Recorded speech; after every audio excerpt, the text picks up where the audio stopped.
Okay, so without no further delay, let me share my screen and we can call it a start. Okay.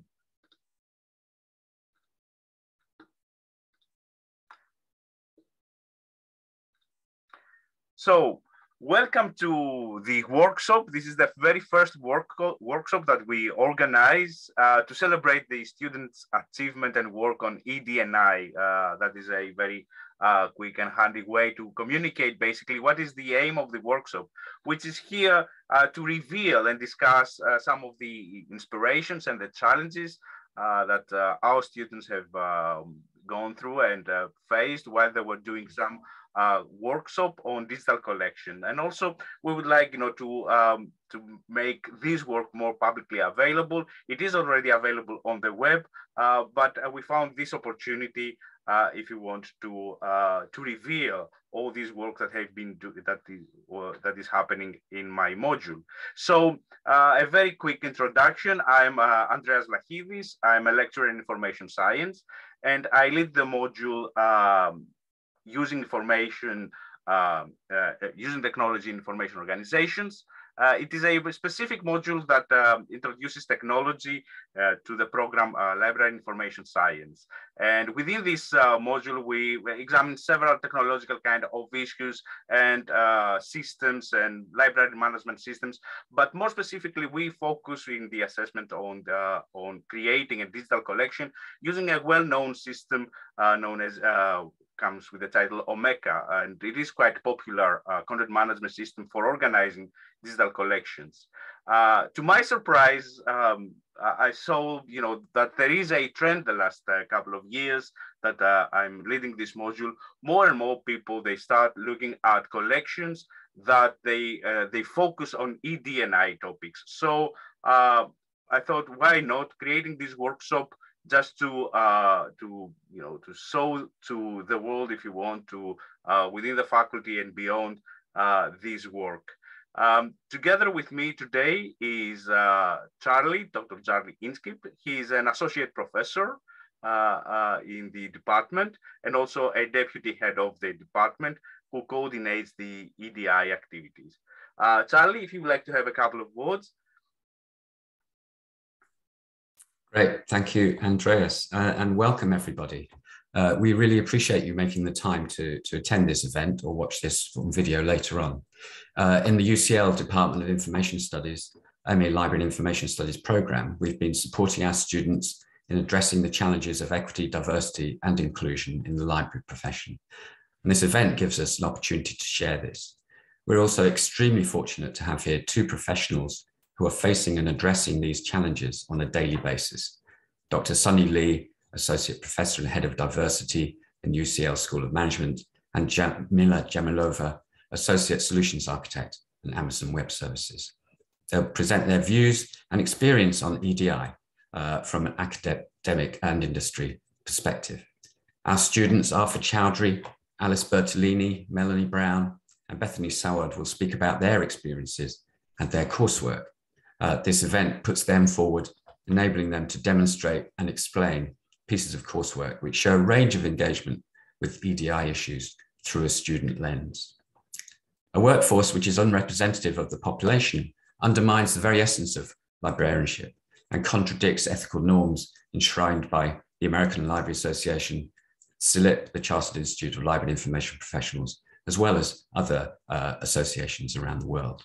There's been a significant and increasing amount of research in library and information studies education, mostly in the US, commenting on whiteness in the profession, and reviews drawn from Annual Association for Library and Information Science Education Statistics in the US and the CILIP Workforce Survey in the UK are currently bringing this discussion to the fore. These discussions are not limited to the global north, and IFLA have recently been amplifying commonly underrepresented voices through their work on this education. The increase in mobility of students and LIS professionals, pandemic notwithstanding, also means that LIS classrooms increasingly include students from around the world, that professionals are moving across borders, and library users are migrating around the world, not always out of choice. The UK Library and Information profession needs to keep a pace of these changes through wider representation and development of cultural competence if it's to thrive. The need for cultural competence has never been more urgent if we're to adequately serve a diverse user base from around the globe. The role of the library school is only part of the picture, but it's a vital part of the so-called pipeline. Without a qualification, there's no profession, and university students are more often than not drawn from the more privileged and wealthier sectors of society. There are two broad approaches. Library schools need to recruit people, students and faculty who reflect the communities we serve, and they need to develop the abilities of students to serve the communities they may or may not reflect. This workshop aims to provide a platform and an opportunity to reveal and discuss student work on equity, diversity and inclusion that has been delivered as part of the coursework for the module, for Andreas's module, as he mentioned. This is the core module, which means all of the students take this. And they're used in this assessment as a vehicle for pursuing a study, question and reflect on topics related to age, race, religion, belief, sexual orientation, and other ED&I topics. This work's motivated by inequality and social struggles manifested in the form of digital collections and interactive narratives. We're pleased to have this opportunity to contribute to the discussions around equity, diversity and inclusion in the library and information professionals, and would welcome your questions and comments. We're grateful to the UCL Arts and Humanities Faculty ED&I Committee for funds to support the running of this event. Thank you. Thank you, Charlie. Thank you so much for this very comprehensive and well-rounded introduction. So without no further delay, let's move ahead. And I welcome Sunny Lee, who is an associate professor and a head of diversity in the UCL School of Management. Hello, Sunny, the floor is yours. Yeah, thank you. Hi, everyone. I'm so excited and happy to be part of this meaningful workshop. And I will stay till the end to hear about lots of other stories and findings from students and Jamila. So there are many reasons why I'm enthusiastic and I care about the topics on diversity, inclusion, and equity. So I'm originally from South Korea, but have lived and worked in different cities such as Chicago, Houston, Brunei, Singapore, and London, which is my favorite city at the moment. And by occupation, I feel like I'm almost like jack of all trades. So in university, I studied literature, reading Shakespeare and Charles Dickens. And I was a I was a tutor for English tutor for a couple of high school students for my pocket money. Then I got into management consulting. In my last job at Hewlett Packard, I was marketing and selling laptops and printers. So like my life and myself have been quite diverse. But when I talk about diversity to some of my friends and colleagues, I often find that they're not that enthusiastic. Like they say, oh, well, I'm too busy. That is something good to have, but I'm just too busy. By the way, I'm not a woman. And they say that, oh, my company has something, some sort of trainings, but they just have them only to look nice. So I agree all these points. But nevertheless, still I believe that there are several reasons why each of us must care about diversity and be passionate about it.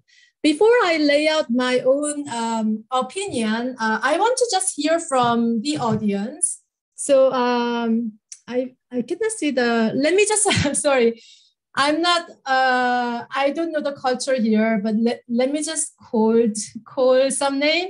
So I'm seeing Lucy Dodge here. If you're here, can you just unmute yourself and tell us why you love diversity? Or if you are not a big fan of diversity, you can also tell us why that is the reason. Lucy, you're here?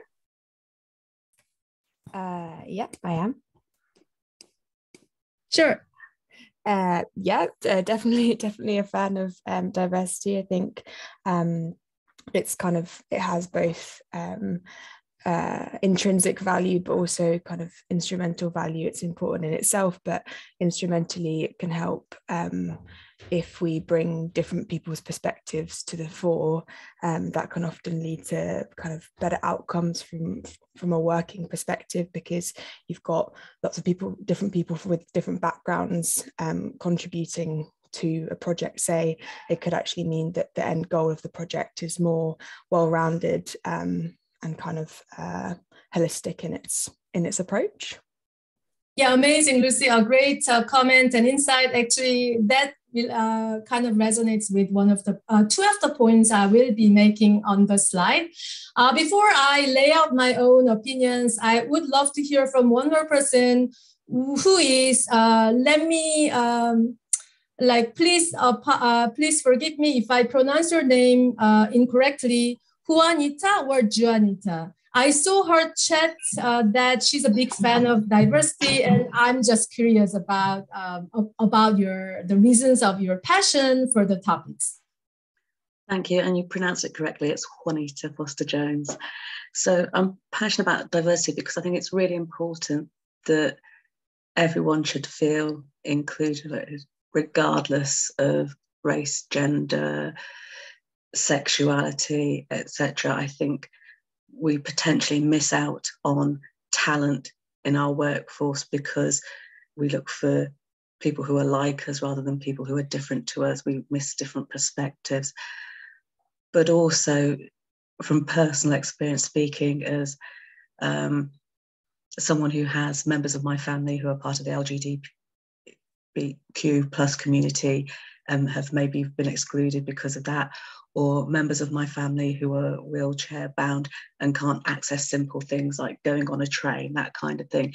You know, we are in an affluent society within the UK, and we should be better at this. And why do we want, we should be doing everything we can, because we are all humans, we're all people, and we should all just be able to be who we are and contribute in whatever way we are able to, and not be made to conform. So in my work as online learning manager at CILIP, I'm really keen to try and make the content that I produce as accessible as possible, and to improve that, and to try and learn and work with people to make sure that I'm meeting their needs. So that's where I'm coming from on this.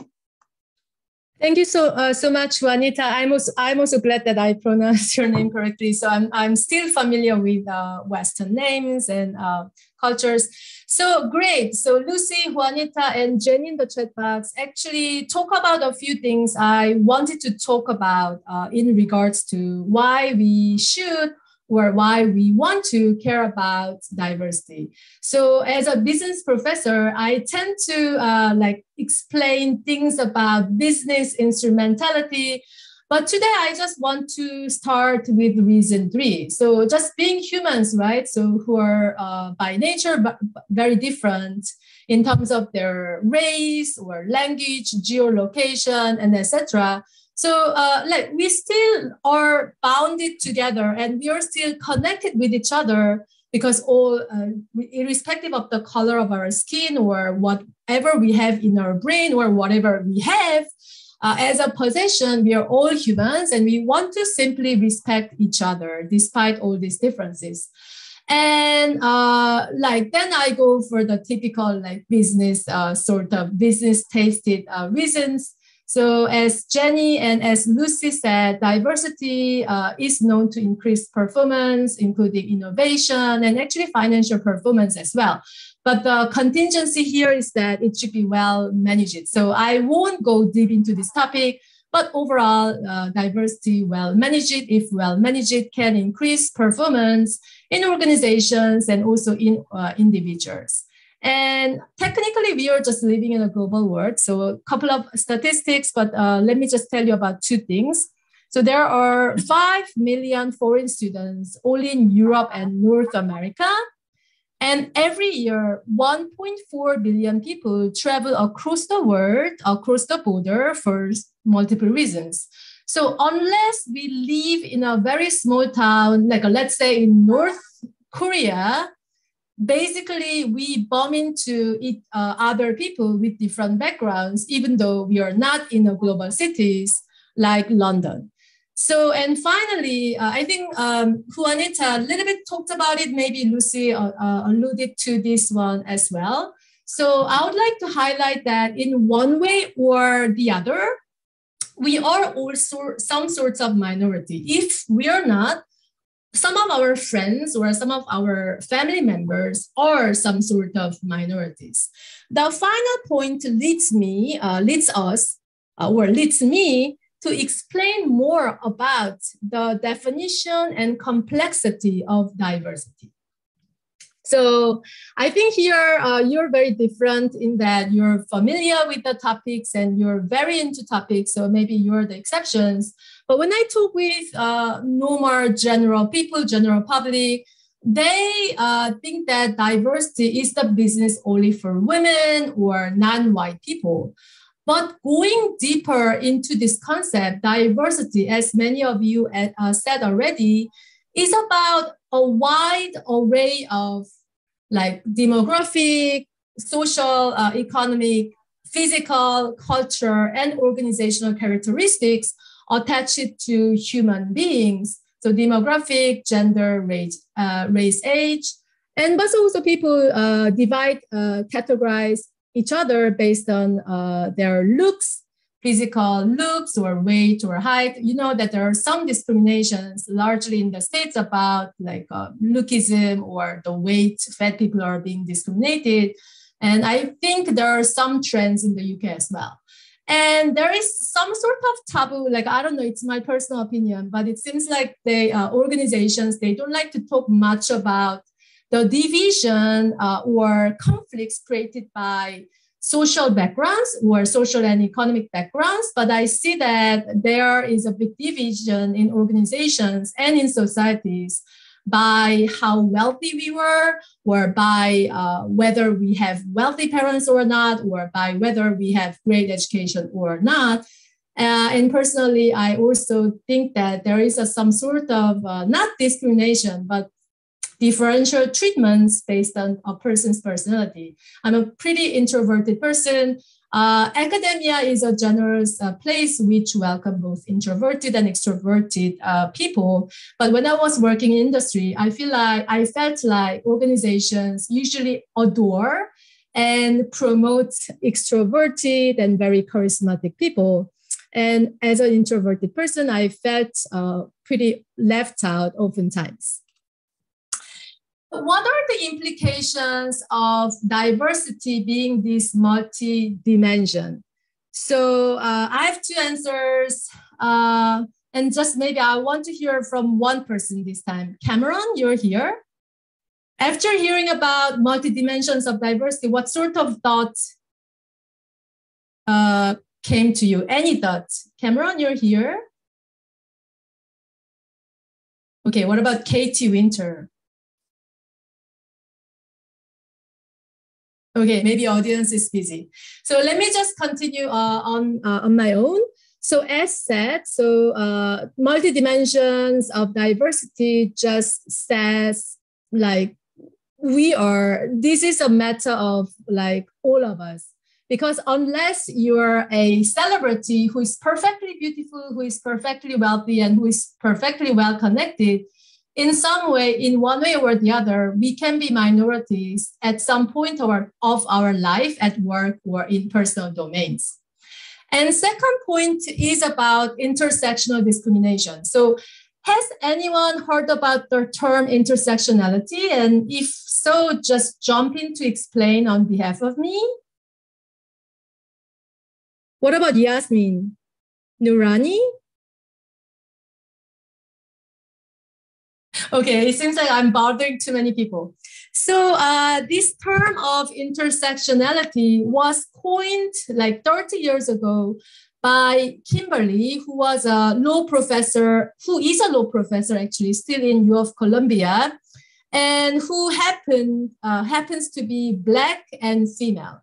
So by this concept, she describes that how race, class, gender, and other individual characteristics can intersect with each other to shape the experience or differential treatments one receives from the other party. So it can be very good thing, if you're a man with great family backgrounds and then like with great charismatic personalities, but it can really create a big liability if a person is a female, on top of that, like racial minority, and on top of that, she has some disabilities, and on top of that, she's from poor family backgrounds. So basically, so the term is quite old, 30 years old. So recently, many organizations in public sectors, private sectors, in academia started to pay attention to understand their diversity issues through the lens of intersectionality. So I think I have 10 minutes or so. So for the next 10 minutes, I just want to share with you what sort of thing we have in academia in regards to intersectional discriminations or intersectional challenges. And there can be many stories in here, but let me just show you a couple of statistics on the overrepresentation versus underrepresentation of certain people in senior positions. And this is a professor who coined the term. She's pretty active. And if you're interested in, just type her name, Kimberly Crenshaw. The last name is typed here. She has amazing articles about intersectionality and other great insights about diversity. So this is the paper recently published at Lancet. I think I'm not familiar with this journal, but I know that this is one of the great journals. And researchers studied the race and gender of faculty members in public health departments across top 20 universities in the States. So this is the graph I took from the paper. And, there are too many colors, there are too many lines. Let me just explain something on them more clearly. So in my field, in the field of organizational behavior, in the fields of social psychology, there is a big line of research talking about think manager, think male research. So in a nutshell, this research has suggested that, men compared to women tend to take higher positions much more than due, much more than that can be explained by the probability or the proportion in the general population. But this graph shows that the problem is much more complex and nuanced than think manager and think male or bias or think stereotype. So obviously, white men, which is the purple line here, right? So when we look at the upper part in this hierarchy, we see that they are the majority in senior positions, taking almost like 50% of the position. But let's look at the non-white men, which is this dark green line. So basically, they're not doing well. So they take up only 20% of the senior positions in the States. Please note that there are much more Asian people in the US population than they are in the UK population. So it means that these guys are underrepresented. Let's look at the women, right? So women are doing actually overall more poorly than men do. But when we look at their ethnicity, we see that women are actually not that doing bad, right? So they're worse than white men, but they're doing a lot better than non-white men or non-white women. So yesterday, when I was making this slide, so I stood up till like 1 a.m. and I was just curious whether this pattern of like intersectional discrimination is the meta salient only in the States or something salient in my organization as well. So yesterday I spent like 10 minutes to count each of the faculty member, and then I coded them manually. So I usually use the statistical programs, but yesterday I didn't have time and I was like really tired. So I manually coded each of their like gender and race only. So, and then these are the results.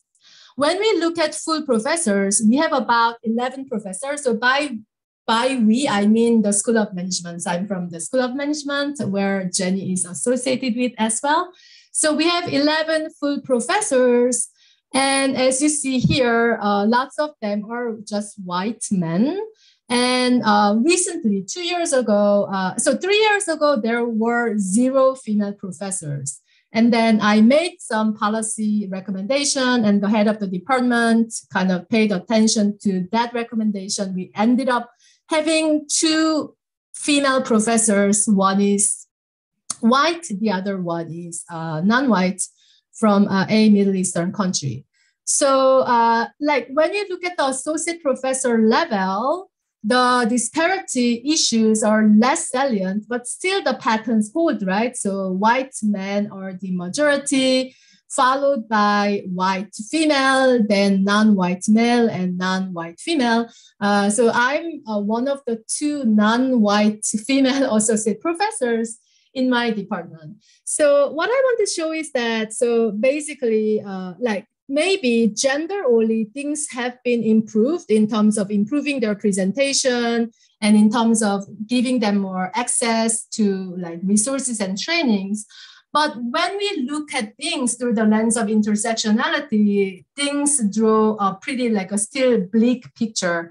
And let's imagine we add the dimension of disability here and at the dimension of social economic status or personality or religion, we can see that the situation would be much severer than even what we see from the intersectionality of gender and race only.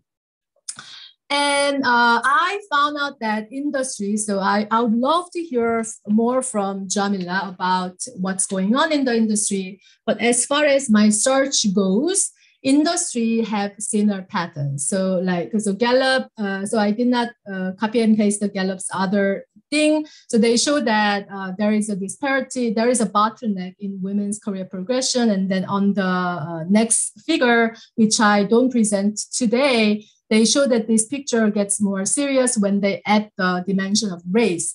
And then pay scale research, I think it was published recently, and then it shows that, so in America, in terms of pay gap, Native Indian female Americans are doing really, really much more poorly than any other like people in the category. So meaning that not every woman is suffering like as equally as each other. Some of them can be severely more suffering, whereas the other women, other type of women, so let's say the white women, are having a bit better life than other women. So this is like, so in short, in a nutshell, so as shown in a Lancet paper recently published, and also my own research about my own school's profile, so the diversity issues are still prevalent in academia and possibly in industry. So lastly, I just want to share what I have done as the head of diversity for the school, focusing on what has been working well and what has not been working well. So one example, but awareness, I think, is really, really important. So 3 years ago, when I took this job, I just found that there are no female professors amongst 11 ones already. So based on this data, I made a simple policy recommendation. The head of the school got it because he was not aware of it previously. So, and then he took some actions, and 2 years after, we ended up having 2 full professors. So like the problems are there, but the good news is that with a clear awareness, hopefully data-driven, you can create a big difference by implementing a relevant policy and then like pitching your idea to the senior management of your organization, wherever you're working at. So like I've done a couple of things, and having 2 female professors like is one of the big achievements I have had thus far for the past 3 years. And there are more I like to share in another occasion. So here, last page, I just want to share what has worked well and what has not been working well. So when I took the job, I found out that basically, as I explained in the beginning, actually basically no one had an idea that diversity is relevant to them and diversity matters. So, but we got into this initiative actually partially under pressure of applying for Athena Swan Award. So it was by like not 100% voluntarily, half by pressure, but it ended up giving us some chance to think about this issue seriously and honestly. So there were 3 years ago, 5 years ago, the School of Management did not pay any attention, did not invest anything on the issues of diversity. But through the journey of applying for Athena Swan Award, now we got more investment. And then now I have this position with responsibilities and time spent on this job being accounted in my workload model. And previously, we also used to have a checkbox mindset. I think many of us will know about this. It feels like, oh, I did one unbiasing training, so maybe I'm okay. I don't have to do anything. But the journey for diversity, in my opinion, is ongoing one.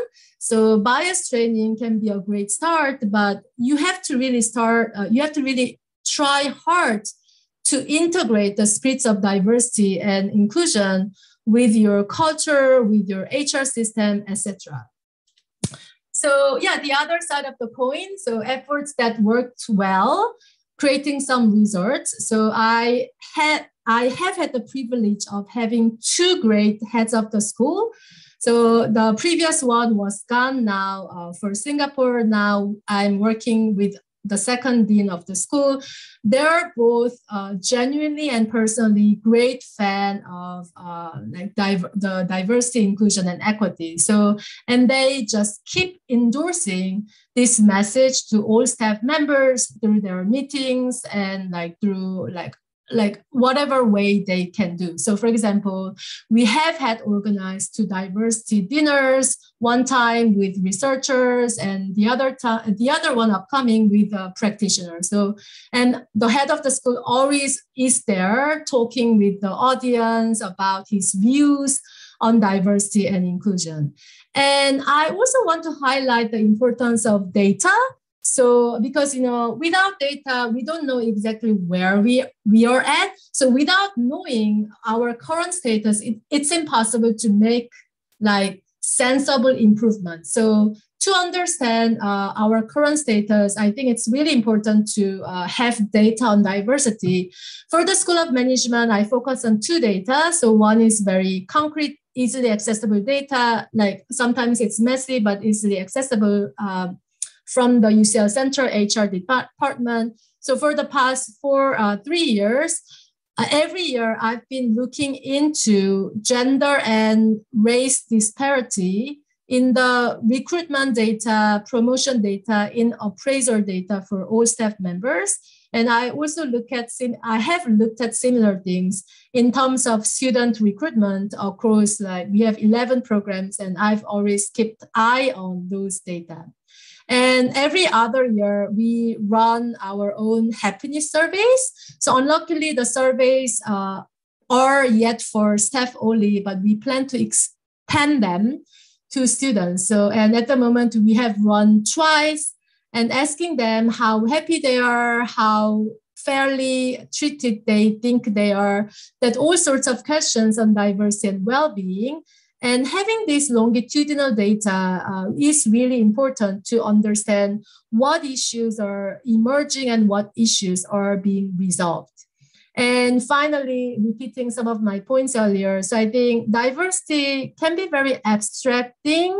So I really think that it's important to tie it into culture that is another fuzzy thing, or incentive system. So I will take the example of what McKinsey does. So McKinsey is a great consulting firm, but they found out that people are really just selfish, do not share their knowledge with each other. It's not about diversity, it's about mentoring. But what they did was brilliant. So they kind of asked them to spend more time on mentoring without seeing many results. And 2-3 years ago, they decided to integrate mentoring as one of the key criteria to be promoted to be their partner.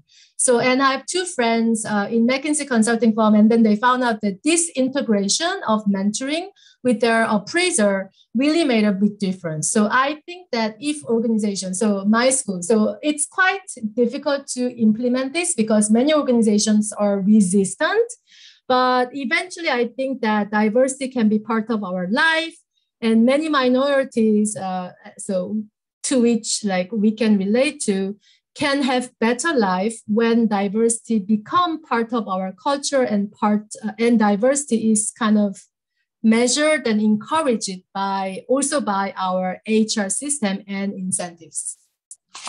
So that's pretty much what I have for today. So I hope that so even though you have lots of great majority characteristics by the dimension I shared with you today, I hope that you think about your friends, your family members who have less favorable characteristics, who have more minority characteristics. So, and just I hope that when we go out to meet and interact with our friends and coworkers, we try to think about how to inspire and help each other to drive on our differences rather than discriminating them or hating others based on some differences. So thank you so much. So it was great pleasure, and that's it for me. Thank you, Sani. Thank you for such an amazing and rich presentation. I think indeed the issue of intersectionality is very important, and some of us were experiencing different levels of intersectionality depending on where we are in the world, to be honest, and that is a very interesting way of experiencing inclusion and diversity. And also, indeed, data speak for themselves. I think the pie charts that you have produced are amazing, especially in the progression from associate professor to a professor. I think this 80% of white male actually occupying professorships is quite, eye-opening in that respect. So without no further delay, let's move on to the presentation of student work and digital collections. I would like to invite Arfa Chowdhury, who is gonna present her collection, Swimming Against the Current. I also gonna copy on the chart the actual URL address of the collection. Arfa, the floor is yours. Okay, great. Thank you so much. Hi, everyone. Good morning. My name is Arthur, and I am one of Andreas's Library and Information Studies students. So for our module, using technology and information organizations, for our coursework, we had to create a digital collection. So I created one called Swimming Against the Current. The collection features recommendations of many books written or featuring BAME authors or characters. The name is kind of in reference to how BAME people, including myself, tend to go against traditional thoughts and beliefs in society, especially Western society. So studies have shown the lack of representation within young adult fiction. So between the years 2006 and 2016, it's a 10-year gap, only 8% of authors were authors of colour, and fewer authors were published in 2016 than 2006. So it was half as many, going from 8.7% to 4.79%. So this is important on how it affects young adult readers as they want to feel seen and represented in these texts. So this quote here says, culture, whether words, images or audio, plays an important role in how meaning and identities are formed, challenged and contended. So it is really important for the younger generation to kind of form their own identities healthily, because so many books, movies, whatever, they are a celebration, a reaffirmation, and a dominant blueprint of shared cultural values, meanings, and expectations. And exclusion from this can do harm especially to young people. So representation for children and teenagers is particularly important, since the lack of inclusivity influences how young readers see themselves, and how even readers from dominant groups see and understand diversity. So this is what kind of inspired me to create Swimming Against the Current. So my digital collection full of diverse books that feature and are written by BAME people.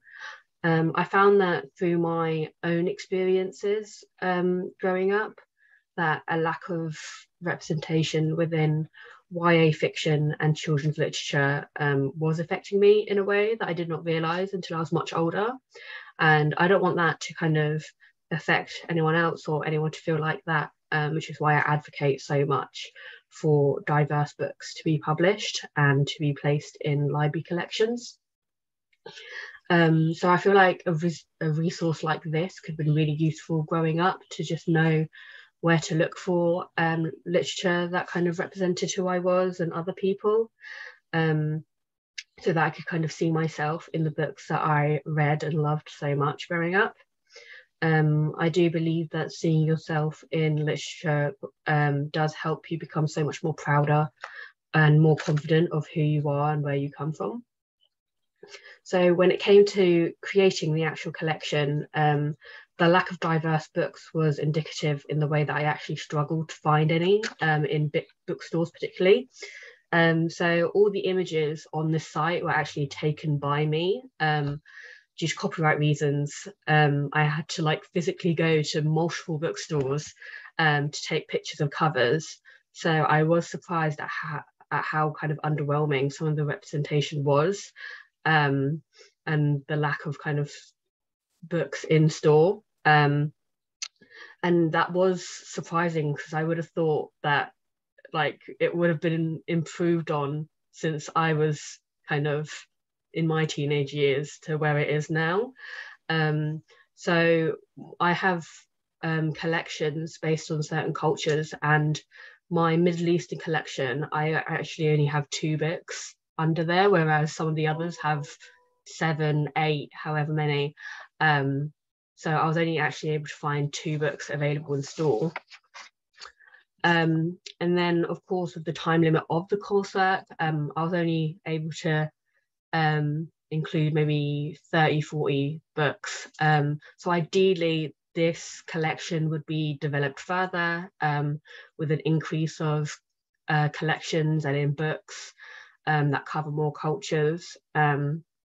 Each entry, each book has all the kind of necessary Dublin Core metadata. So those are kind of include like the descriptions which were written by me, all the copyright information is there, but also things that the user may want to know, such as the author, the language, the genre, and the ISBN number if they wish to purchase a book.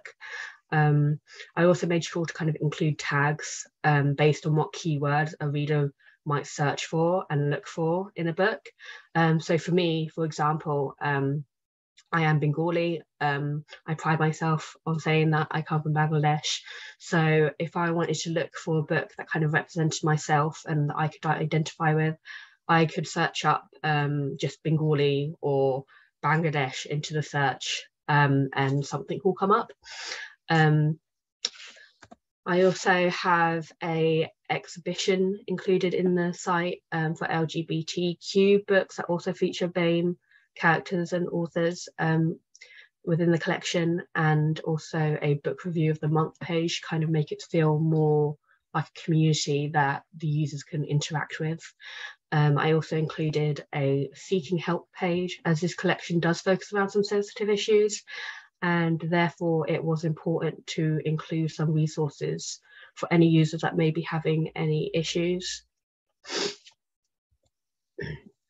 So there are many useful organisations and blogs, etc., that advocate for more diverse books, one of which is We Need Diverse Books, that advocates for changes in the publishing industry and to promote literature that reflects and honours the lives of all young people. If you go over to their resources page, they have great links for librarians, publishers, authors, or even readers. If you're looking for something to read over the holidays, I highly recommend to check that out. So yeah, these are some kind of references and useful links that you can follow up on. But yes, thank you so much for having me. I hope you enjoyed. Thank you for listening. Thank you, Arfa. Thank you so much for your presentation. That is an amazing amount of work that you have been doing for the module and your collection. And it is really interesting to see, you know, the collection taking shape and actually, you know, advocating this kind of diversity, which quite worryingly hasn't changed much from the time that you were a teenager till now. But hopefully, you know, initiatives like that can also, you know, we have people from SILP here, we have people from academic libraries and school libraries, I believe. So all these messages, they would gonna go across. Thank you so much. Thank you for taking the time to prepare this presentation. So I would like to invite Alice Bertolini, who also has created a digital collection here, focusing on gender bias in healthcare system. Very interesting title indeed. So hello, Alice. Hello there, thank you so much for having me. Like Arthur, I'm also on the Library and Information Studies course, and for our maker collection, I decided to do it on gender bias in healthcare. This is also actually just as a little pre-warning. Sorry, I'm having technical difficulties because that's always the way. Is it going to want to actually start? There we go, sorry. It always has to be one with technical difficulties. But just as a little warning, this presentation does deal with medical trauma, colonialism and racism. It's something that is horribly so integrated into the medical system and the healthcare system that I couldn't really talk about what I want to talk about without this being part of it. But just as a warning, if this would be too triggering, I will not be offended if you turn off or mute. Also as well, I will be using the term woman quite broadly in this discussion, but disease is not a gender orientated thing. A lot of these diseases and a lot of the biases are to do with historical ideas of like hysteria that are related to specifically women and gender, but that is not a guarantee. Not all women menstruate. Some men have wombs. It's not a standardization, and we need to work towards the idea of healthcare not being gender orientated, and that's part of what this is about. So my goal of creating this was similar to Arthur in creating a resource that would be applicable and available to people who are potentially suffering from either chronic illnesses or have faced bias within the healthcare system themselves. Choosing the subject, it is a very personal subject to me as well. So last year I was diagnosed with a chronic health condition, endometriosis, and this has been following what was about 10 years of chronic pain. So, and during that time, I've had countless interactions with different doctors and different GPs, and it's shocking how much of the experiences, when you look back and study more in the area, some things have not changed since the 19th century. And there's still these long-held ideas of biases and discrimination, and some of the root foundations of healthcare are still on this foundation of not believing women. And this is especially true of women of colour as well. And Black women have been overwhelmingly impacted by these biases. I'll explore that a little bit further on in this collection. But I wanted to start off with a selection of materials that I've chosen from my collection, which lead into this idea of the old classic idea of the hysterical woman narrative. And I wanted to highlight this because it really does start as the foundation of this element of disbelief for women in the healthcare industry. And I actively wanted to showcase this kind of rooting. And it is something to say that a lot of this is there's not a lot of contemporary resources I was also finding on some of these. So, which begs the question of how much is actually being done into research some of these ideas of hysteria. And there's still this idea, as one of the sources I have for my collection is brave men and emotional women. And it's still this old belief that when a woman is in pain, she is emotional. And when a man is in pain, it's real and to be believed. And it's this so ingrained within the system that it just makes you question, and it goes from my own beliefs as well, and what I've experienced, that women are just actively not believed when they're in pain. So to create my collection, I did it into 3 separate headings, which I wanted to create one which is based on historical biases, which is, as I've described, mainly from the idea of hysteria in women. I also wanted to create one which is more about contemporary experiences in healthcare. A lot of this is memoirs and articles and experiences, and something as well to say, it's all, a lot of what I found when collecting this is from the last 5 years. And I think this is showing a larger collection, that there is at least some change at the moment that is happening, that I'd probably say since about 2017. I mean, before that, before my own experiences of being diagnosed with chronic illness as well, I had no idea about endometriosis. I had no idea about a lot of these afflictions that overwhelmingly affect women. And the idea, it's been kind of revolutionary actually more in the last couple of years, where there's been a lot more sources, a lot more women actually talking and being able to talk about their experiences in the chronic pain and calling out systems that have discriminated against them for years. But a lot of the sources that I found, and similar to Arthur, I struggled in finding a lot of these sources physically, is that a lot of them are also from the perspective of white privileged middle class women like myself. There are very few experiences that really cover the people of women of color, or of queer, or people from the queer community.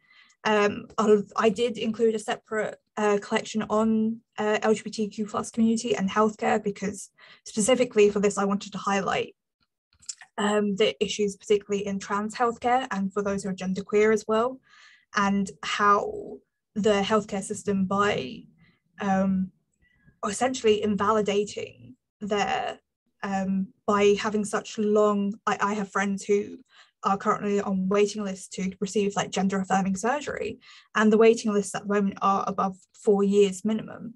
And to think about the psychological and physiological pain and gender dysphoria that causes by basically be told that you have to wait to get affirming surgery that is so intrinsic to who you are. It just makes you wonder and reevaluate the quality and level of service that is being provided to people who desperately need it, and the effect that could have overall. But also as well to do with particularly finding information on LGBTQ plus community and experience. There really is not a lot of contemporary research, or there's not a lot of research, there's not a lot of articles. Some of my oldest pieces of sources, other than the historical resources, are probably within this section. A lot of it, as Arthur mentioned, some of it is to do with copyright legislation and what we could actually put onto view, but I think it's quite noteworthy to comment on the fact that there really is a lacking of contemporary sources and research into how the experiences of queer people how they may be receiving less of a quality of healthcare service, and there may be assumptions and their biases that they face because of their sexuality. As somebody who does identify as part of the queer community, I have personally experience some issues with this as well, where there are assumptions that are made. So it's just something to note that I definitely doing this research, it makes you aware of the areas that there are big data. There is not only biases and discrimination, but there are research biases and data biases where there's just big chunks of history and data missing. So I wanted to divide into these collections. I specifically had the LGBTQ plus one as a highlighted collection because I, again, wanted to highlight the voices of those who within the healthcare industry possibly receive the least amount of acknowledgement. But to go on to our exhibition that we created within this is I wanted to do on racism and colonialism in healthcare. And I have a quote here from Martin Luther King, but of all forms of inequality, injustice in health is the most shocking and the most inhumane. And I think that really is the crux of what I wanted to present in this. The history when I was doing this research that comes from colonialism is really overwhelming. My journey of creating this collection was a journey of my own personal research into this area and learning about the medical history and the trauma that overwhelmingly Black women experienced in not only in the US but in the UK and in pretty much any country that has a colonial past is overwhelming. And to talk about what Dr. Sunny was talking about with intersectionality, this is something that we have to be extremely aware of, is that women of colour still do face overwhelmingly biased experiences in healthcare. Some of the articles that I've drawn from in my presentation in this collection, one from the PNAS, which talks about, is a contemporary study from, I think, 2020, and it still talks about racist ideas that Black women in particular have a higher pain tolerance than their white equivalents. And these are racist and colonial ideas that have been around since the 19th and 18th century. And it makes you wonder if these beliefs are still so intrinsically within the system, something has gone wrong. Something is, you're not providing the same level of healthcare. Another statistic that came up a lot when I was doing my research, specifically to do with maternity and obstetrics for Black women, is that they're 3 times more likely to die of pregnancy complications than their white counterparts. And all of this just seeks out to determine that idea that the roots and foundations of healthcare and racism and colonialism have been so ingrained within the system that I think there's deep reform and accountability needs to be made in a lot of these. And I don't come from a healthcare perspective. I've worked in heritage and medical libraries.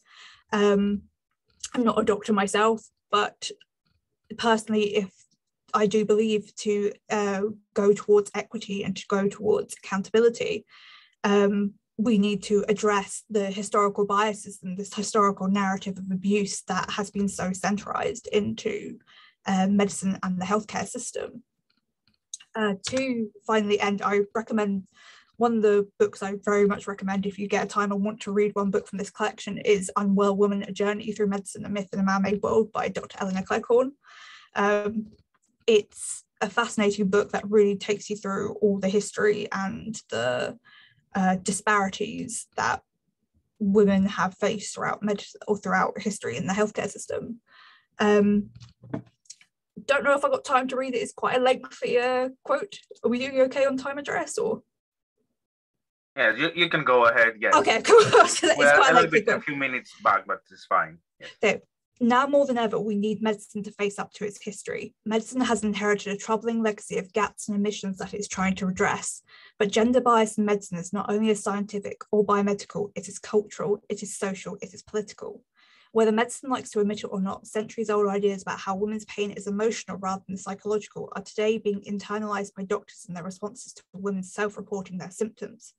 Knowledge about why a person's gender impacts the perceived legibility of their illness is essential if the culture is to be changed.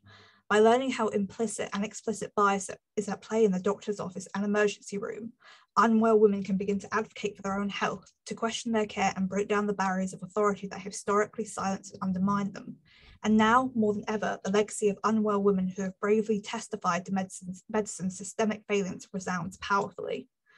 I just thought that was a quite nice way to end that. So my final page, which I included as well, with a link to any additional resources that I also provided on my Aneka collection, as I wanted to provide resources that when I started my journey as well, I wish that were available and applicable to me. So if there's anything that you want any more research on, or any communication, or if you as well have been affected by anything here, hopefully any of these sources might be of use. But thank you so much for listening, and thank you, Andreas, for allowing me to speak here.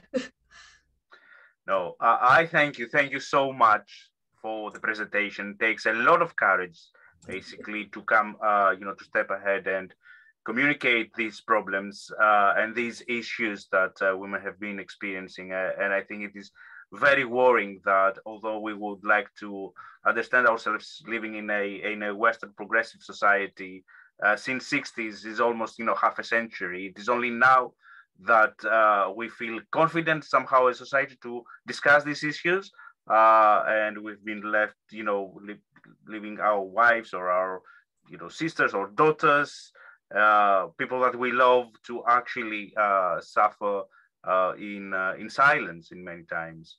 And thank you so much for all the awareness, and thank you for for making this collection. So let's move ahead with the next presentation from Melanie Brown. Melanie is going to present her collection on Courage Everywhere, a digital collection on women's suffrage movement around the world. Thank you, Melanie. Thanks, Andrea. So yes, my collection deals with women's suffrage worldwide. It's a topic that I've been interested in since I was quite young. I read a biography of Susan B. Anthony when I was in elementary school and was totally hooked. But my more recent interest came out of a lecture that I attended when I was living in New York, and a Yale law professor was speaking, and he suggested that the earliest instances of women's suffrage in New Zealand and in the Western United States were the result of men attempting to essentially recruit more European women to the frontier towns that were sparsely populated. And he suggested it was a low-cost way for them to make it a more attractive place for women to live, and they didn't think that there would ever be enough women, that women having the vote would sway anything. And to be honest, it didn't sit well with me. Now, I don't know that much about New Zealand's history, but my mother's family is from Utah, and I know the story there. And women's suffrage in Utah was caught up in the polygamy that was practiced in Utah at the time. And women who wanted the vote, not to get out of polygamy, but to be able to sort of throw off that victim narrative and vote for leaders who supported polygamy, and sort of, in addition to all the other reasons we might like to vote, they wanted to make that point about their freely choosing to live that lifestyle. So when I heard this lecture, I thought, oh, that's not right. But I want to just double check what I think I remember and know about that. And it led me into getting back into this topic. And I was really pleased to discover that because we've had so many centennials recently of various places enjoying women's suffrage, there has just been this explosion of online resources, really interesting digital collections, galleries, podcasts. There have been a lot of lectures, panel discussions, and so on that are available. Really excellent documentaries, little brief short ones on YouTube, and much longer ones as well. So if this piques your interest, I hope that you will take a look at some of that. This collection represents just a tiny fraction of what's out there. So I hope it spurs you into to looking at more of those resources. Here's just the the cover page for the collection. It includes photos, publications about women's suffrage, editorial cartoons from the time, both for and against. Also, the publications are for and against women's suffrage. And then some of the more modern commemorative sculpture celebrating the suffragists and their work. There's a couple of exhibits. One is about the anti-suffrage movement in the United States, the arguments that were a part of that. And the other looks at suffragists who won the vote and then ran for office. And the first woman mayor in the British Empire and some others. Now you can see on this map, I will caution you, if you look at the collection, it is skewed, frankly, toward early suffragist efforts and largely English-speaking countries. Some of that is because I speak English, and those are the primary sources that were easily available to me. But like Arfa and Alice have noted, there's also copyright issues. So the early suffragists' photographs and materials tend to be in the public domain. So this is not representative of the worldwide effort for women's suffrage. It's just a little piece, as I said. In the world, women's suffrage is not as long ago as we might think. It's very recent in some places. Women in Saudi Arabia, for example, have only been voting since 2015. Even in Europe, women's suffrage wasn't complete until the 1980s. I didn't know until recently, women didn't have full suffrage in Switzerland, for example, until 1971. So it might seem like, our great-grandmothers, but it's not. It's much more recent than that. It's also a fragile right. You see in places such as Afghanistan, where women's civil rights are being stripped away essentially in real time. I'm not optimistic about women voting there, and there are other places where there are similar threats.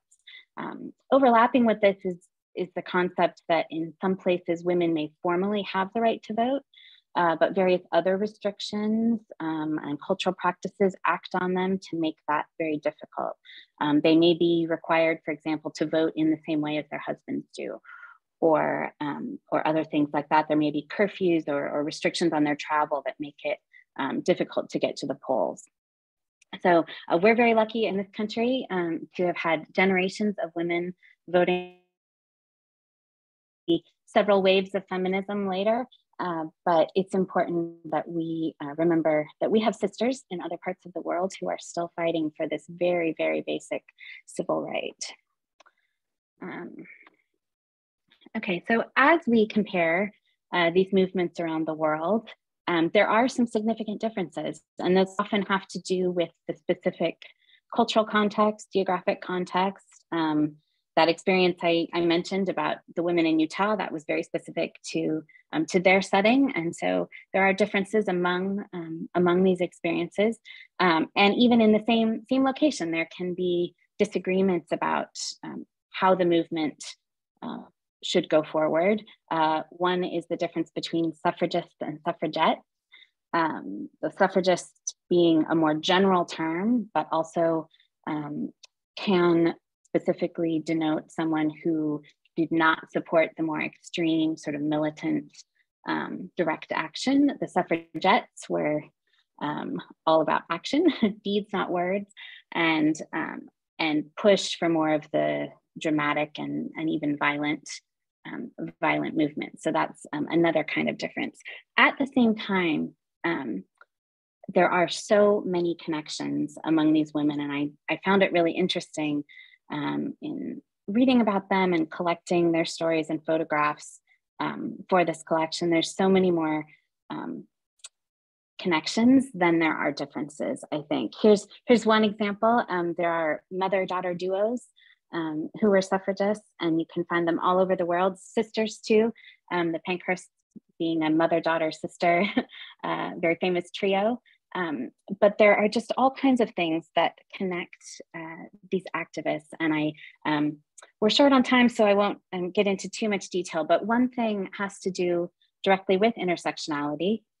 Many of them were activists in sort of multiple fields that overlapped to create discrimination. So there were abolitionists who became suffragists. There were women fighting for greater community welfare, social work, those types of things, public health. There were women who were fighting restrictions on voting based on property ownership or literacy. So there's just a lot of interesting connections among social and civil rights movements and these various women. I chose the title of this collection, it's Courage Everywhere, comes from a famous quote by Millicent Fawcett. She was a nonviolent suffragist the full quote is, courage calls to courage everywhere and its voice cannot be denied. And that's what she said after a suffragette, so someone whose tactics she opposed, but Emily Davison was famously trampled to death by the King's horse in a protest. And there's controversy about exactly what she was attempting to do in that situation, but it cost her life. And I think it's really lovely that someone whose sort of tactics and take on the women's suffrage movement were so different, Millicent Fawcett, that is, could recognize her courage and note that there was this connection and that was an inspiring move. And I think that's a useful thing for us to remember in current EDI focus, that we may have different positions, we may have different tactics than those around us, but we can respect the courage and the goodwill of people working for greater inclusion in various ways. I'll just close. These are just a handful of additional interesting resources. This is certainly not comprehensive. They're just some things that caught my eye about various aspects of women's suffrage. There's some podcasts, there's some films, long and short. There's information about the so-called suffragettes, the men who supported this movement, and then some different places around the world. So I hope that my collection spurs you to look at some of these other things. Like I said, it's just a teeny piece of what's out there. So if you enjoy, thank you. Thank you so much, Melanie. This is such an interesting working collection on such a historical issue, which is not as old as people think. It is a contemporary issue, it's keep on going. And yeah, it is amazing to see that even in many European countries, some of those rights, they came very, very late. I believe in Greece, it was only in the 80s that women were allowed to keep having their original family name after a marriage and not be obliged to actually get their husband's name. So it is all very recent. And I still, as a child, I can remember some of those discussions that people were having. And it is very interesting to see how something that has started 2 centuries nearly ago keeps on, going on, and we haven't reached the point where we can easily talk about equal rights at the end of the day. Thank you so much for the presentation. We are moving into the last presentation, which is from Bethany Saward. Bethany, she is not with us today, but she has prepared a video. So I'm gonna share my screen and play the pre-recorded video for everyone to watch. And I'm also gonna copy and paste Bethany's URL here in the chat. Okay, so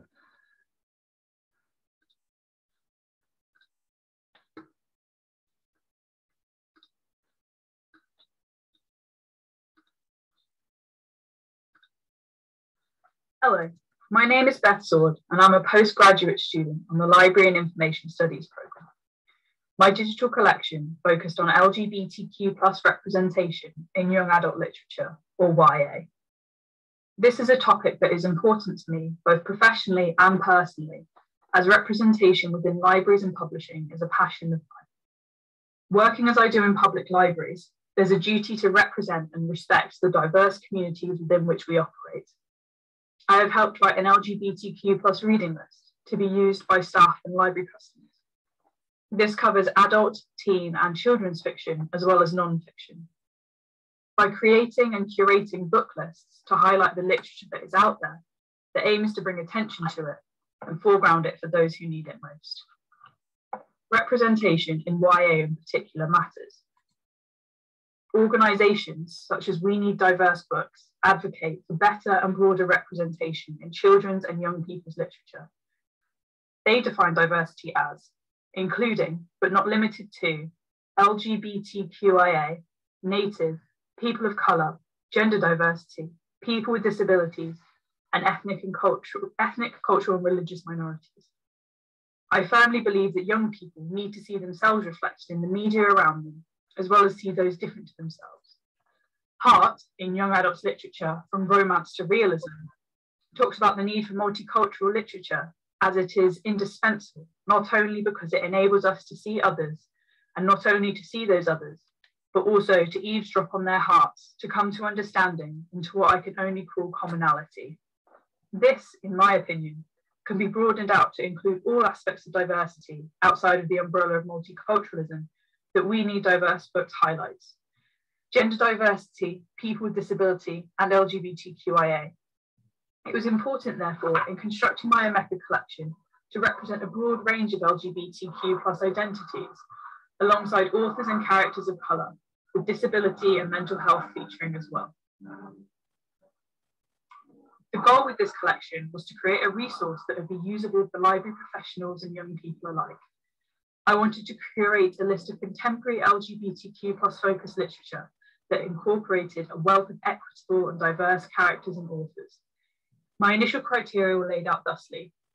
Firstly, the collection would revolve around 5 main categories: lesbian, gay, bisexual, transgender, and LGBTQ+ inclusive literature. Secondly, a title should have been published in the last 2 years. Thirdly, there would be a mix of authors making deliberate attempts to include disabled, people of colour, trans, non-binary, and underrepresented communities. And fourthly, where possible, the theming of the book should avoid the gay misery trope. Otherwise known as gangst, this is the idea that gay characters across media tend to be miserable, repressed, depressed, subject to abuse, or substance abusers. I wanted to actively avoid titles focusing on these types of stories, and instead look for titles where a character's sexuality was celebrated, or even incidental to the main plot. The initial list for my Omeka collection came from the LGBTQ+ list that myself and my colleagues are continuously updating at work. From this, the decision was taken to focus on newer releases in the last 2 years, with some exceptions. Notably, Aristotle and Dante Discovered the Secrets of the Universe and Six of Crows. Older titles were chosen for their wide representation or their status as something of a classic in the LGBTQIA arena, as Aristotle and Dante is. Six of Crows, as an example, features a bisexual male character, which is uncommon, a disabled character, characters of colour, discussions around PTSD and trauma, and has a plot in which the character's sexuality is almost entirely incidental. The plot itself doesn't revolve around romance. It's a heist story. The list, however, changed several times throughout the project due to the availability of the book, how well it represented the community's desired, or reviews from other readers. Goodreads, as well as several YA-focused blogs, were used to establish how appropriate each title was. This research changed the list significantly. For example, in the initial trans section, there was plentiful representation of trans masculine identities and not of trans feminine ones. This was adjusted as the project went along. To best understand each title's contents, every book within the Omeka collection was read, providing an extra level of challenge to the coursework. This did, however, significantly help with the creation of metadata, especially tags. By understanding the titles beyond a brief review, intricacies of the content could be catalogued more effectively. The tagging system proved to be really interesting while working on the collection, grouping together titles I hadn't considered to be similar to one another before. I also wrote reviews for every title. The reviews were the most important part to me, being as this was to be a resource to find books for young people. Creating them involved a delicate balance between giving tantalizingly enough information to intrigue, but keeping the plot itself hidden. The process definitely gave me more appreciation for the fine art of the book review. By reading all of the titles, I gained a solid understanding of the representation in each of them. For example, Odd One Out by Nick Stone was originally on the list as a result of Goodreads and various blog recommendations. Once read, however, it tied into some uncomfortable tropes and was taken off the list. The titles were also chosen to ensure an even spread of lesbian, gay, bisexual, trans, and queer inclusive books. It was important to have a balance between all of the categories if this was to be a truly inclusive LGBTQ+ collection. One of the most difficult identities to represent was that of a bisexual male. This really surprised me, as I knew plenty of books off the top of my head that featured bisexual women. This, unfortunately, is often due to the cultural stigma attached to the bisexual man, with him being seen as simply occupying a stage before fully coming out as gay. Iron Widow by Jinran J. Zhao was the perfect candidate, with its 2 bisexual male characters and an inventive defeat of the traditional YA love triangle problem. MK England's sci-fi caper, The Disasters, also earned a spot on the list with its casual inclusion of sexuality within a wider plot. Asexuality is an underrepresented aspect of the LGBTQ+ spectrum, so I wanted to make an effort to include titles with asexual characters. Loveless by Alice Oseman and Dread Nation by Justina Ireland both feature ace characters. I Wish You All the Best by Mason Diva features a genderqueer character, another underrepresented identity, though with more and more titles being published as time goes on. The type of content in the collection also evolved. To fit in reading all of the titles in a relatively short period of time, a mix of physical and audiobooks were used. This meant that there were 2 item types in the collection, as well as increasing accessibility options should a user wish to read any of the titles. I also included author discussions, readings, and introductions of their books in order to add some variety to the collection. Including these videos meant that there was a more interactive element than it just being metadata entries. The hope of this collection was to create a resource, limited as it was by time and coursework constraints, that could be navigated by identity featured in the categories or through the tags. There was a page of resources offering places to go looking for further books and a disclaimer stating that this was a brief highlighted list. Beyond this, the organisation of the collection was designed to allow users to select an identity they wanted to see more of and follow that through to reviews and information on each title. If you take nothing else away from this talk, please take some book recommendations. One from each category, as is only fair. My top 5 are Last Night at the Telegraph Club by Melinda Lowe, a historical novel set in 1950s San Francisco, a tale of first love and family duty. The Gravity of Us by Phil Stamper, journalistic integrity meets reality TV and NASA here. The Iron Widow by Jinran J. Zhao, mech suits and Chinese mythology smash into each other in this book. Cemetery Boys by Aidan Thomas, ghosts, magic, and romance are to be found in this title. And Loveless by Alice Oseman charts the trials and tribulations of the first year of uni while figuring out who you are, or if you even are interested in anyone. And one more for luck, House of Hollow by Crystal Sutherland. Creepy, unsettling, and stunning, it is possibly my favourite out of all the books I've read for this collection. If you want a list of resources or have any questions, feel free to email me. Thank you for listening.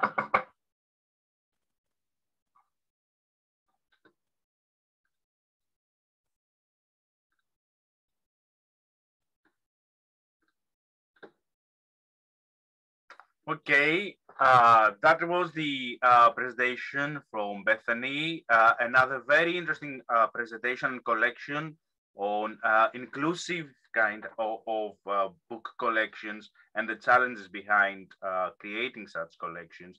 It is not only including diverse characters, but also how we deal with stereotypes. And I've also highlighted the use of tags. And I think this is a specific challenge for catalogers and people working with metadata in terms of how we use terminology, keywords, and tags to basically allow for information retrieval, but also being in a position to make inclusive vocabularies that they can serve the purpose. So we're gonna move now to the very last presentation, and I would like to welcome Jamila Zamilova, who actually works in Amazon, and she's gonna give us a talk about ED&I in the workplace. So hello, Jamila. Hi everyone. Thank you very much, Dr. Andreas. I'm going to share my screen and hopefully I'm not experiencing any technical issues at this time. Hope you're able to see my screen. Yeah, cool. Hello everyone. Thank you very much for inviting me here and for having me here. Thank you very much for joining, for your time. I really appreciate it. I'm Jamila. My pronouns are she and her.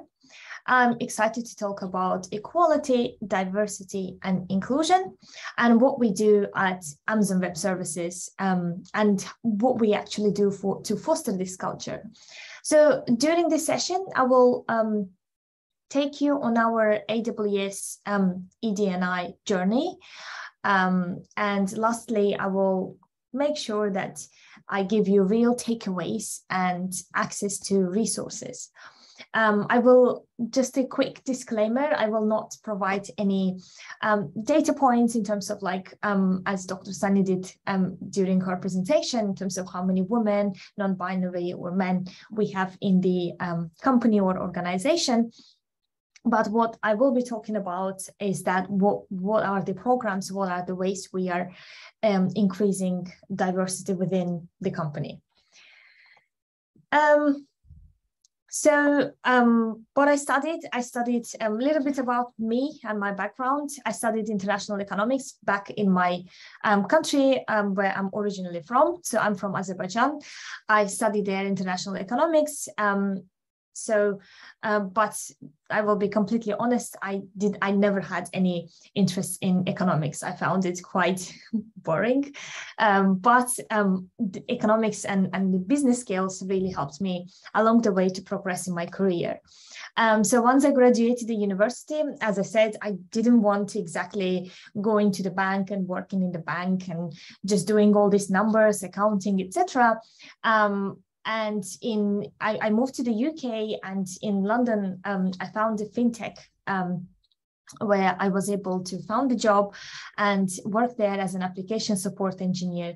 That fintech was kind of a startup company. The headquarters was in Canada, in Toronto. So I worked there for 1.5 years, where I really got a sense of hands-on tech, what actually tech role can do, and also, of course, my business background as well, which really helps me. And then prior to fintech, I worked at sales. So when I moved to London, I was just new graduate. I didn't know where to start, what to do. It was quite overwhelming here in London. It's quite kind of a big city and you don't know where to start. You actually it's all chaotic at the time for me. So I started as a sales assistant at retail company. So I was working at Revital. I was salesperson in the shop floor. But then after a couple of months, where I really learned a lot of useful skills, like customer skills, because I speak 4 languages, I was able to connect with so many customers in the shop floor. So then I realized that, okay, let me just learn something else and some sorts of tech skills where I can apply in retail. So I learned some programming. I applied to London School of Economics, where I got my data science. It was a summer school, data science and machine learning, and then I applied to Oxford University, where I'm currently living in Oxford. So these all kind of piece by piece, I started to kind of build up my career and my journey. And then I moved to fintech, and now I'm here at AWS working as an associate solutions architect. Yes, along the way was I can say that it was difficult in a way that if you don't see the one with whom you can relate, it can be difficult to imagine that you can be actually that one. And during my presentation, I will definitely highlight the woman who is a managing director here in AWS, to whom, when I'm looking and her presentation style and how she's managing the business, I can definitely relate, and I will talk in more detail soon. So fun fact about me, I don't know, I just decided to kind of keep it more interactive. My stress coping mechanism is to play piano for hours. So as you see in the background, I have a piano, which is a music sheet is also there. So sometimes when I really feel that I'm stuck in some technical problem and I cannot fix it, Google doesn't help at all sometimes. So I just move to my piano and I try to focus on something that can help me to come back to work and actually debug the code. So in 2019, during a conversation on race and equity, Jeff Bezos, who was the CEO of Amazon, said a diversity of experiences, perspectives, and backgrounds is critical to the future of AWS growth. So I'm often amazed at our ability to connect deeper when we understand someone's journey, their story. And what an exciting time for me at AWS is that I moved from retail to the big tech within 2-3 years, and it is all possible because of course, like, they are fostering diversity, and I will talk more, and also the skills that you need to do to kind of prove yourself that you are here because you deserve to be here. So in Amazon, in AWS, we foster diversity and all the other main points with our leadership principles. So we have 16 leadership principles that we really tied to them, and we refer to them on our day-to-day job. And I will be honest, I refer to them in my personal life as well. When I teach my daughter, who is 6 years old, and just trying to say, hey, you need to learn and be curious, you need to be frugal, etc., etc. So I just want to highlight 2 of the leadership principles here that says that are fundamental who we are, and when I think about equity, equality, diversity, and inclusion. So I think of customer obsession. So it says leaders start with the customer and work backwards. They work vigorously to earn and keep customers' trust. And ED&I gives us the opportunity to think about the diversities of our customers and build the workforce that reflects our customers and the world around us. So when we work with our customers, they can relate with us, and we can relate with the customer. We can understand the customer's real life problem, and we can innovate on behalf of our customers. And the other one is about leaders are right a lot. So it says they have strong judgment and good instincts. They seek diverse perspectives and work to disconfirm their belief. So I'm excited to see this play out every day as I have conversations with leaders on the business imperative for not only increasing diverse hiring, but also creating inclusive environments where talent can thrive. Another leadership principles that we have is disagree and commit. So we are encouraged to disagree and bring our true opinion and try to raise our voice, especially if it is related to our customers and if it's for the benefit for our customers. The other one also, hire and develop the best. So Dr. Sani mentioned that some of the companies are fostering as one of the requirements for promotion. Yes, it is in AWS as well. We have leadership principles which says hire and develop the best. And we are encouraged. It's one of the points for the person to get promoted is to mentor new joiners, to mentor juniors, to mentor apprentices, for example, or people who had a career break and just returned to workforce. So it is a crucial part of our culture here at AWS. And I'm feeling really proud to be part of this culture because I really love mentoring people in AWS and also externally as well. So what is equality, diversity, and inclusion per se? So before we dive into the content, let's take a moment to define it and why it is important. So let me start with diversity. So diversity is about representation, where inclusion is about belonging and equality is about fairness. Here is an easy way to think about it.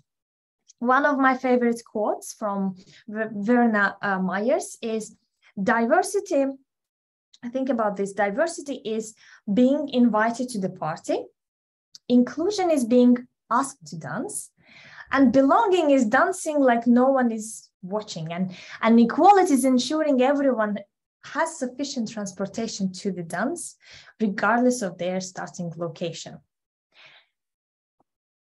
So brand reputation, AWS, equality, diversity, and inclusion. So I created this flywheel just to kind of give a high overview of things, how we think about diversity and what we actually do. So our vision in AWS is to be the most human-centric organization, delivering thought leadership for all builders, while customers join us in the journey to fairness and equality. So as we create space for our customers to join us, it's important to note that the brand reputation and help power the AWS equality, diversity, and inclusion flywheel. If we start from the top, which says diverse and inclusive company culture. So it helps, of course, attract and retain talented individuals who build great products and who can relate with the customers as well. Customer experience, which is really important for us at AWS, customers can get access to the best minds, innovations in the market. From there, it creates demand for new services. So this creates demands for more customers, innovation, use cases. And again, if we didn't have diverse workforce that we are aiming even to improve and to increase diversity in the workforce, we wouldn't be able to innovate on behalf of our customers, because our customers are diverse. They are from all over the world. And of course, like the brand and reputation. So we are being known as a company that gets it and driving customer loyalty and vendor of choice. So equality, diversity, and inclusion initiatives within Amazon. We have, as of now, this number might change. We have 13 affinity groups, also known as employee resource groups, where AWS and Amazon employees can go to these groups and ask for help, just chat with like-minded people, and just be part of the groups that creates an equal culture and equal opportunities. With executive and company sponsorships, these groups play an important role in building internal networks, for creating community, advising Amazon business units, leading in service projects, etc. We are committed to having diverse workforce, not just because it allows us to continue driving innovation, but also because it's the right thing to do. It's the right thing to do for our employees and for our customers. So we want our builders to know their voices and opinions are heard, and to see themselves at every level in our organization, and above all else, to feel a sense of belonging. The AWS Inclusion Ambassador Program, for example, we have a program which helps employees, which is called Ambassador Programs, which helps employees connect with others who share their interest in becoming allies, advocates, and agents of change. And you will be surprised to know that majority of these ambassadors, they are actually males, like men, who really want to be a part of the program and who really want to foster this diversity and help to hire more diverse people, individual contributors, and of course, managers as well. Some of the other programs that we see on the screen that we have here at Amazon and AWS. So I want to highlight one, for example, Women in Tech. So we have, so it's when it was created, it was with virtual career events, which was held in South Korea, India, Japan, which included specific tracks and sessions to encourage women to come back, and if they had a career break, to come back to tech, or also encourage women to consider a tech career, which also leads to the fact that sometimes we really want flexible work. And we have at AWS flexible work initiatives. We have a program And we started to hire actually more and more for part-time roles, for flexible roles. For example, within our organization, to foster the diversity, to inclusion, we are not tied to specific time to work from 9 to 5 or specific given time zone, right? It's just you have specific tasks to do and no micromanagement, nothing. Like basically you need to deliver your results, and no matter like you're working at the beach or you're working at night or you're working on the weekends because during the day you couldn't work because you needed to do something else. For example, yesterday from 3 to 5, I took my daughter to swimming, and I just set my Slack status that I'm away, and no one was checking on me because I need to deliver the results, and no one basically cares when I'm delivering the result unless I had a tough deadline. So I managed my own workload, I managed my own calendar, I set my Slack status, I'm away. I took my daughter to swimming in the middle of the day, and then I came back, I cooked dinner, and then once my daughter went to bed, yeah, I started to work. And it's not that they are forcing me to work during specific time, it's just because I took some time away and I had some other things to do. So I came back and work on that. So this is really what flexible work is for me as an employee, and which really helps me to do my best and to work in the time that works for me and for my family the best. Other programs that we have at AWS, which we try to encourage, and we try to solve this problem by having specific programs. For example, AWS Get IT. It's one of my favorites, and I'm really proud to be part of this program. Is that it's using an inter-school app building competition focused on creating an app for good. So Get IT is an initiative designed to encourage young girls at school to consider careers in technology. So we basically go to school and we help girls at school to learn programming skills, learn basic coding skills with Raspberry Pi, for example. And of course, when I think about my school years, I cannot see, I was unable to see someone who looks like me and who is coding. So it is very important. And when we go to school, some of the kids, some of the girls that look like me, they're fascinated just to see, and you see the sparkles in their eyes that, oh, I can code actually, it's not difficult.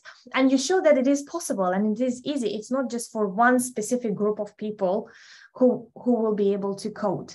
So it is just a program that enables young generation, especially women at school, girls at school, to consider careers in tech. Another program which I'm also part of, She Builds on AWS. It's a program where we help women with different and diverse backgrounds to get skills, AWS skills, and to build some of the IT infrastructure, so working on IT using cloud. So we have a specific Slack group where I'm personally mentoring some of the women, regardless of their background. They might have an IT background, they might not have an IT background, and I'm trying to help them by saying that you don't have to be within a specific background to be able to learn AWS. It is possible. If I was able to do it, you can do that too. So with that being said, we have different commercials within Amazon, like advertisements. One advertisement that really got stuck with me especially during pandemic, was this advertisement, because you don't usually see a Black woman in the main lead role. And I just wanted to share this commercial with you.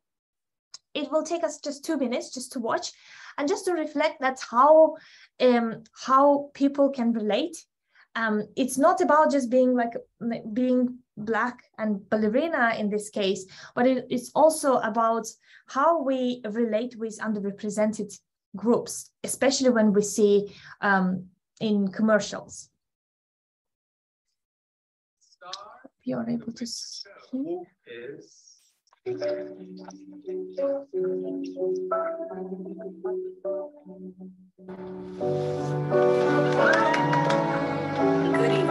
schools across the country will close by the end of the week until further notice as coronavirus reached a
Thank you very much for your time for watching it. So the show must go on.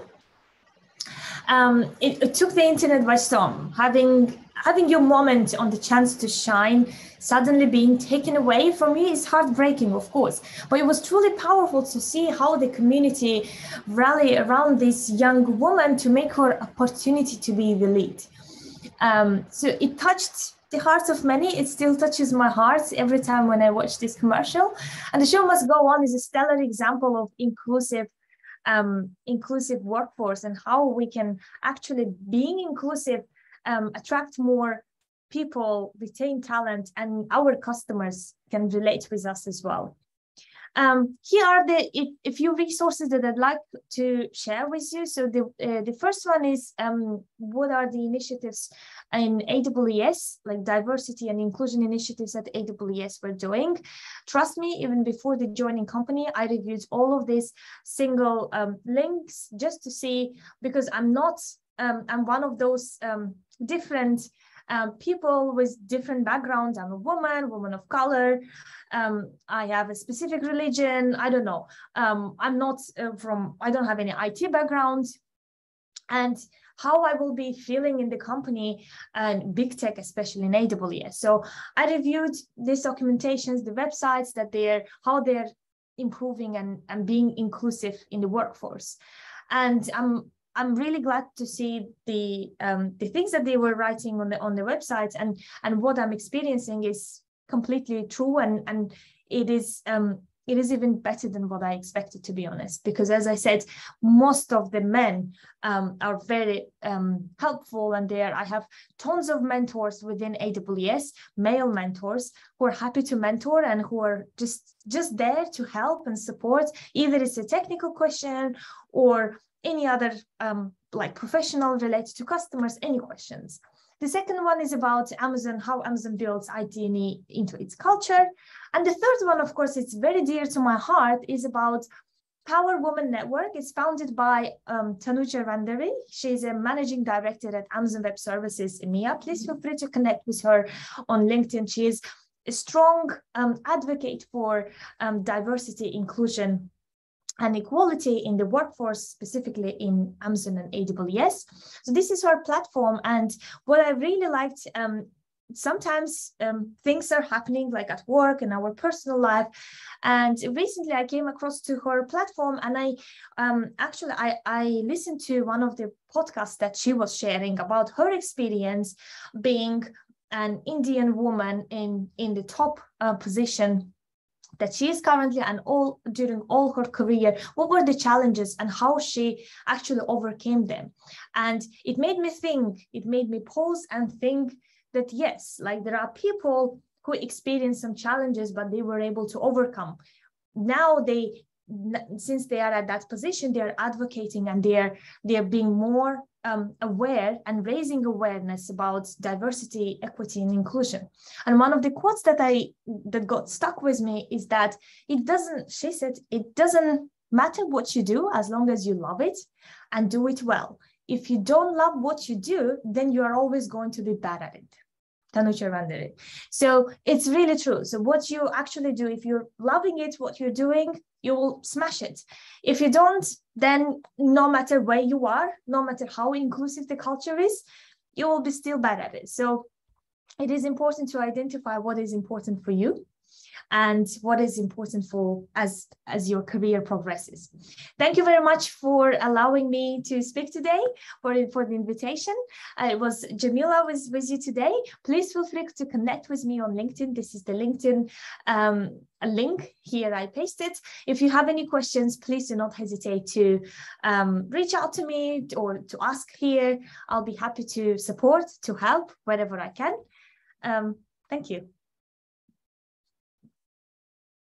Thank you so much, Jamila, for this so interesting presentation that brings the perspective from industry and basically the managerial perspective from Amazon to see, how inclusion drives innovation. I think this is the most amazing thing that we can keep from your presentation, that, being inclusive actually is driving the community, is driving the innovation.